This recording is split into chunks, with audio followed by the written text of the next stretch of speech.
বাংছে কি লাগা বাংছে সরকার দরকার দরকার বাংছে আমরা অত বছর করে খাইছি।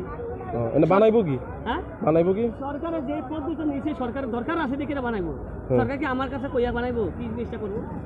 সরকারের একটা ম্যাপ আছে, সরকার যারা দিয়ে নিয়ন্ত্রণে দিয়েছে, যার কাছে ইঞ্জিনিয়ার দিয়েছে সে জানে কিটা করবো না করবো। আমি কি করি?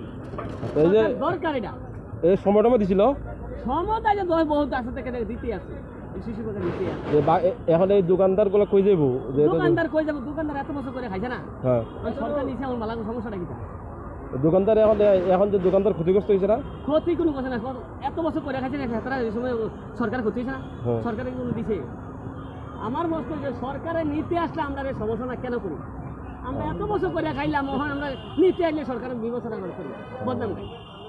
তাহলে দোকানদার এখন যাইবো কই? যে দোকানদার ভাঙছে টুংছে দোকানদার যেন রিদিক আছে, দোকানকে বাধ্যতার সম্পদ, দোকানদার কই যাবো? আর দেশের জনগণের উদ্দেশ্যে কিছু বলার আছে? এরকম যারা ভোট পাতে সরকার যেটা দরকার এটা নিব, আমার কথা একটা। আর যারা ফুটপাতে দোকান দিয়ে আছে এদের বিষয়ে ফুটপাতের দোকান দেওয়া এইটা অস্থায়ী মতন, যখন ভাঙবো উড়াইবো এই তো দূরান্ত আসবো, ভাকার উঠছে কথা না। এই সরকার এটা পজিশন নিচ্ছে, এটা দরকার। এটা ফুটপাত না, এটা ফুটপাতের নিচে একটা কথা। ঠিক আছে ঠিক আছে।